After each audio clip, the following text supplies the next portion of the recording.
Provinsi Jawa Barat menempati posisi ketiga sebagai daerah yang paling tinggi tingkat kerawanan politik uang di Indonesia.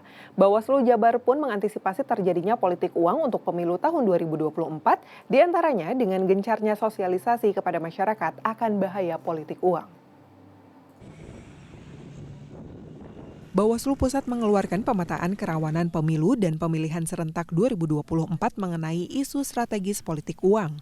Hasilnya, Jawa Barat berada di posisi ketiga untuk daerah yang paling tinggi tingkat kerawanan politik uang di Indonesia. Menurut Koordif Pencegahan dan Partisipasi Masyarakat Bawaslu Jabar Nur Yamah, peringkat ketiga tersebut berdasarkan temuan Bawaslu yang terjadi pada pemilu tahun 2019. Pada pemilu tahun tersebut, Bawaslu Jabar menangani 924 perkara. Dari jumlah tersebut, 620 perkara merupakan temuan Bawaslu dan sebanyak 322 perkara berdasarkan laporan masyarakat. Perkara yang masuk bukan hanya mengenai politik uang, ada juga mengenai pelanggaran administratif, kode etik, pidana pemilu, dan undang-undang hukum lainnya. Dari 924 perkara yang masuk, ada 834 yang diregistrasi dan 17 perkara putusan ingkrah pidana pemilu, dengan 4 perkara terbukti melakukan politik uang dan divonis bersalah.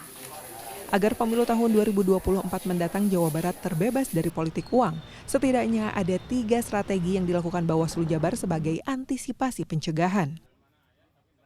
Jadi yang pertama mengoptimalisasikan terkait dengan sosialisasi.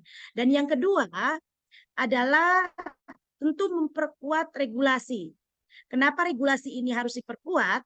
Sebagai bentuk komitmen perlawanan terhadap praktik politik uang, meskipun langkah-langkah antisipatif di tengah belum kuatnya regulasi terhadap apa yang kita lakukan, misalkan langkah-langkah di sebuah wilayah yang menggunakan pendekatan hukum adat, bagian daripada alternatif dalam bentuk upaya pencegahan kita. Nah, yang terakhir adalah memastikan bahwa aksi penindakan di setiap laporan politik uang adalah sebagai upaya menciptakan efek jera.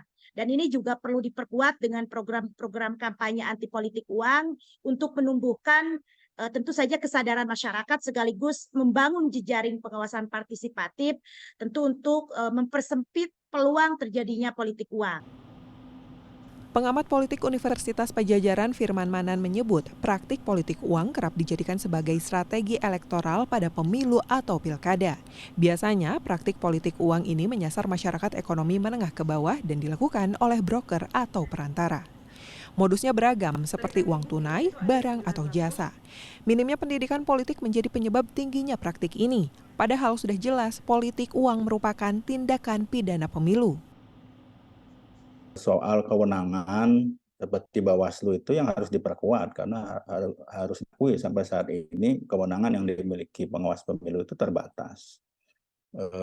Yang kedua, ya penegakan hukumnya memang harus betul-betul dilakukan tanpa pandang bulu begitu ya, dan betul-betul konsisten karena saya pikir tidak ada jalan lain karena kalau penegakan hukumnya juga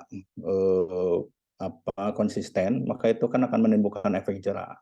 Saya khawatir selama ini karena pengawasannya terbatas, lalu kemudian penegakan hukumnya tidak efektif, itu yang tidak menimbulkan efek jera.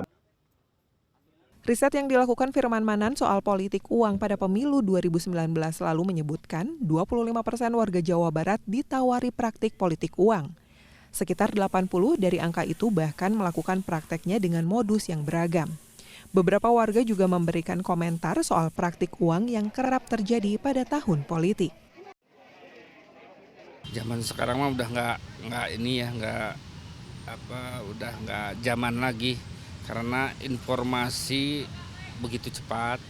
Kemudian kita nggak bodoh lagi sih sebetulnya, masyarakat juga udah pada pinter, udah bisa memilih mana pemimpin yang baik menurut mereka. Saya juga sudah punya pemimpin yang menurut saya baik untuk kedepannya.